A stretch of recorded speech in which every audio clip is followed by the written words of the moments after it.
Hello and welcome to the Marley Bird YouTube channel. In this video, I am going to show you section 4 of the Marley Bird Garter Stitch Shawl Knit-Along. At this point, you have completed all 3 sections and you're ready to finish it off with an applied I-cord and then weave in your ends. I'm going to show you how to do this in this really quick video today, so let's go ahead and jump in. I'm going to show you how to do the applied I-cord instructions on the sample that we've been using since the last video. So you can see here I have a good number of seed stitch happening, and I did not change color on the last 2 stitches of this swatch because I want to show you how the I-cord stitches actually join to the swatch stitches, and in order to have you better see that on the video, I'm doing it in 2 different colors. I'm saying all that so that you know your applied I-cord is supposed to be done in the last color you used in section 3. So what would be your color B? All right, so I'm going to go ahead, I'm going to pick this up, and you'll see in the instructions it automatically says that you need to cast on 4 stitches. Now here is a really great way just to cast on really simply right here at the end of your work. So I'm at the end of my work, I'm going to do a cable cast on just to apply my 4 extra stitches. So I'm going to take my right hand needle and I'm going to go between these 2 stitches. See, I'm between the stitches, I'm not in any actual stitch, I'm between them. I'm going to yarn over and pull a stitch up. If I extend that stitch and I swivel my left hand needle around, see how I'm scooping at the yarn right there? I want to scoop at it and put it right back onto my left hand needle. Now I go between the purple and the seafoam, so between those 2 stitches, yarn over, come through, extend and swivel and put that on. I'm just going to do this so that I get 4 stitches. This is a really great cast on to know. In general, you guys, you could make a cast on like this for the beginning of your work on other projects. It makes a really nice edge. So I have my 4 stitches cast on and it's time to jump in and do the applied I-cord. The first thing I'm going to do is I'm going to knit to within 1 stitch of my work and the I-cord. So I knit 3 stitches, which leaves me with the 1 stitch left from my I-cord cast on, and then all of my stitches from my work. What I want to do essentially is join this purple stitch to that seafoam colored stitch. So what I'm going to do is a knit 2 together. So I simply do a knit 2 together. Now all of my stitches are over here, but when we do an I-cord, we have to start knitting on that stitch there. So all I need you to do is slip your stitches right back onto your left hand needle. This is so easy, you guys, and it's such a beautiful finish. Now I'm going to go ahead, I'm going to knit again. Now you'll notice my yarn is coming from all the way over here.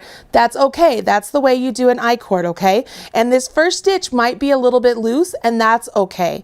So I'm going to yarn over and pull through. So knit the first, knit the second, knit the third, and then I'm going to join this purple to this seafoam. So I'm always joining the last stitch of my 4 stitches that I cast on to the next stitch in line of my work, of my shawl. What that does is it joins the I-cord to the shawl and it finishes off those stitches. So all those 4 stitches are done. I slip them back over onto my right hand needle and I carry on. I'm going to keep doing this and talk to you guys. So I'm going to knit 3. And then I'll do a knit 2 together. Now obviously your I-cord will not be a different color than what you're working onto, so it's going to be very important that you count 1, 2, 3 and then a knit 2 together. 1, 2, 3, knit 2 together. You'll get into a rhythm that it will be so easy that you won't have any problem with it. But like I said, I wanted to be able to show you how this looks using a different color because I think it's easier to see what it is you're doing. I'm going to slip these 4 stitches back over and then repeat. Now, let's talk about the 4 stitches. Why did I choose 4 stitches? I liked the look of the more rounded I-cord, and that's why I chose 4 stitches instead of 3. But you could absolutely do an I-cord with just 3 stitches. You could do an I-cord with 5 stitches also. It's a little bit more bulky, but it's possible. So I'm just pointing that out so that way you know that if you come across an I-cord at some future date and it has, 3 stitches or whatever, you'll know that you'll be okay working along. Now you'll notice my first stitch is a little bit loose and I'm not worrying about it, okay? I'm just carrying on, making sure I knit 3 and then I knit 2 together. and then I put them right back onto my left-hand needle. And you will notice I'm going into the back leg as I slip them over, because I don't want to twist them. I don't want to change their orientation, them being the stitches as they're resting on my needle. So I'm going to knit my 3, do my last one, and carry on. I want to get to the end of this swatch so I can show you how to finish this all off. And there's many different ways you can finish off these last 4 stitches. I'll talk to you about a couple of them, but it's really just pretty darn basic. You just essentially want to get rid of 4 stitches, right? And we want them to all kind of come together to a, I don't know if point is the right word, but you don't want them to just be bound off, because that gives you a really flat section. We still want it to maintain the roundedness. So what I'm going to do here, I'm on my last stitch, so I'm going to knit my 3, and I'm going to knit my 2 together, and I'm on my last bit, okay? I have nowhere else to go. So what I need to do here is I need to finish off these 4 stitches. So what I did on mine is I slipped these over, and then I did a SSK. So I slipped, and then I knit those, and then I knit these 2 together.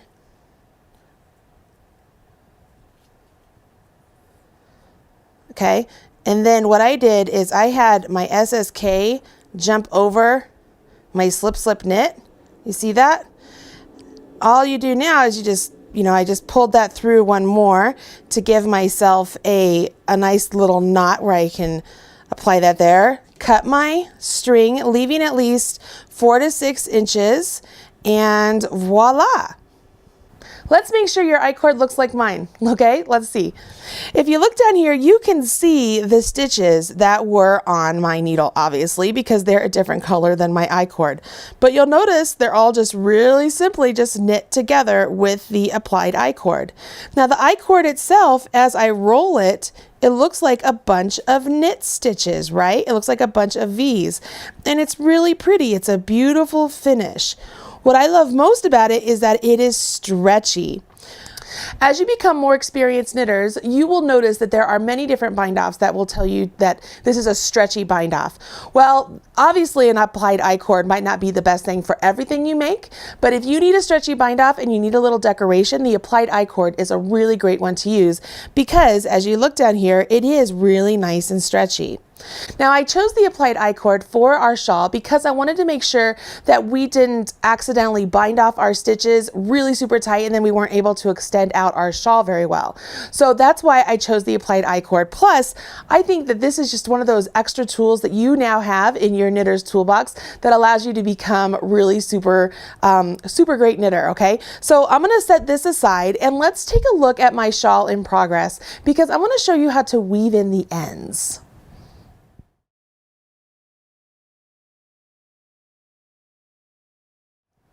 You finished your I-cord and now you have all these pesky ends to weave in.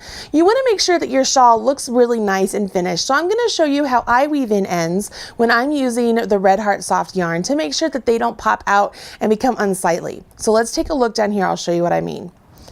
As you look down here, you can see all of my random ends that are just poking out, waiting to be woven in. And I did tie on all of my colors to my previous color, just like I showed all of you to do. Now, what's cool about this particular shawl is if you decided you didn't want to untie those little knots before you wove in your ends, you could absolutely do that. It doesn't interfere with the look of this actual shawl. So if you want to do that, you can. I'm giving you permission. But if you want to be a good little knitter and undo your knot, do that as well. It really doesn't matter. The biggest concern here is that as we go to weave in our ends, we want to make sure that we are not pulling our tails so much so that we're distorting the stitch on the edge. Let me show you what I mean. As you look down here, you can see here is my white color that is tied on right there, and my nice little blue color. And see how stretched out that stitch is there? See if I even pull that out even more, it can really get super stretched out. Well, if I pull my tail obviously it tightens up. And so I just want to make sure I don't over tighten it. See if I over tighten it, how that starts to pucker up. I don't want that. So when I'm weaving in my ends, I want to make sure that my edge that I've been working with all along is still the nice straight edge, and I'm not over tightening one of my tails, one of my colors, so that it distorts the whole process. Does that make sense? Hopefully you can see that right there. Now, when I go to weave in my ends, I like to use a bent tip tapestry needle. I have friends who like to use chenille needles as well with a big eye to them, and you could use that also. The reason I like the bent tip steel needles is because we're actually going to take our yarn, our tail, and this needle and split the threads down this work. So let me show you what I mean. I'm going to pick this up. And with the blue, first off, we just made sure that it didn't pull too tight, so I think I'm at a good balance right here. And I'm going to try to follow along just in the blue color right here, okay? Now, the blue, if you remember, was my stockinette. So I have a 2 rows, 2 knit rows, and then I have 2 purl rows back here that I have to deal with. So what I'm going to do is I'm looking right here. I can see the 2 purl rows. Like there's the purl row that joins to the orange. Here's the purl row that joins to my white. So I'm going to take my tail and I'm going to start over here at the edge, and I'm just going in between, splitting the yarn itself. See that? So it's not coming through on the other side. It is just split through the yarn. And I'm going to do that down this whole row. And you'll notice I have my left hand on the opposite side of my work, not only kind of holding my work up for me so that I can have it a little bit closer to my eyes, but to make sure that my needle doesn't pop through to the other side. All right, so I'm just splitting through the yarn. Can you see this? Splitting through the yarn. So once I do that, I'm going to pull this down. And again, I want to make sure I don't over pull that section. So I'm going to give myself a little bit of a little, just to make sure it's not too pulled tight so that I get some slack. And now I'm going to come back the opposite direction, and I'm going to go through the yarn itself again on the purl row right below the one I went into. If you decided to go into the one you just went into, you absolutely could, and I'm going to show you how to do that here in a little bit actually. The biggest thing would just to make sure that you don't accidentally go the exact same path back, otherwise you're going to undo all of the work you just did. Hopefully you can see what I'm doing here. My big fingers aren't in the way. All right, so I'm all the way down. I've split through all of my yarn. And what I'm going to do now is I want to make sure that I have a little bit of extra slack down here. So I'm just putting my thumb down here on the yarn. So before I pull this through, I stop it. See how I have that little loop right there? What that is going to do is as I stretch this out, see how that little loop just got eaten up? Okay, I stretch it out, it got eaten up, and now this yarn here isn't going anywhere. Okay, so I wove it down and I came back and it's not going anywhere. If I look at the opposite side, you can't see anything over there. If I look over here, it's a little bit thicker, just a little bit thicker right down that section, but not enough that you're going to notice too much. I snip my yarn right up to the edge this time because it's all woven in, and I get rid of that tail. Now I'm going to go over here to the white one, and I'm going to thread my tapestry needle with the white because, as you know, the white was my garter stitch. So what's really great about the garter stitch is we kind of have this like a gutter, that's the way I like to call it, between the rows. You know, the ridge, the garter stitch ridge, you kind of have a gutter on the opposite side. So that makes it really easy for me to go ahead and split my yarn as I'm going down, and I just make sure I stay between the gutter. And I'm going to stay to one side, making sure I'm just going into the stitches, splitting the stitches. You'll notice I'm just splitting stitches all the way down the gutter on this one side, okay? And then, so I just go down a little ways, probably about 1.5 inches, 2 inches, okay? Pull that through. And now I'm going to go back the opposite direction. And this time I'm going to stay on the same side of the gutter to show you how to do that. So I've got to turn this a little bit for myself. What I've got to make sure here is that I don't go back in. Right there's where I came out. So I want to make sure I don't go back in there. So what I'm going to do is I'm going to pop over one extra stitch and split that one, and then start coming back the same way. And this time, not only am I going into those stitches in the gutter I went into before, but I'm actually putting my needle through the yarn itself that I just pulled through. This is very similar to like a Russian join, okay? The reason I'm doing that is because it really locks the yarn in place in itself. When we're dealing with acrylic yarn, it does not have any sort of like barbs or hairs on it like a wool does. And so we need to do something to help it maintain, like get stuck together. So that's the way I've done that, is I've actually taken the needle, went back through the gutter stitches, and I went through my tail itself. You notice I left a little lip, and that's so that way I can pull and then just make sure it's nice and clean. Look how hidden away that is. Oh my gosh, that is just beautiful. It doesn't show up on the other side. I can snip this clean, and that is not going anywhere. As you're going along, you'll notice you'll get to a point like me right here where you have all of these colors, but you only have one gutter stitch. So here you are, I have two oranges, and I have my garter stitch right here. So I had to start and end at the end of these 2 rows of garter stitch. So this is where it's really convenient to maybe use this tail and go into the gutter stitch and work into the stitches that are on the top, and then use this tail, go into the gutter stitch and work into the stitches on the bottom, making sure that when I come back through, not only am I working through my shawl, but I end up like taking my needle and essentially I am, let me see if I can show you on this. I'm essentially just kind of poking it through the actual tail itself as I'm going along. Very similar to something like that. And so when I pull that through there, it really locks it into place. So I'm going to show you this orange one real quick.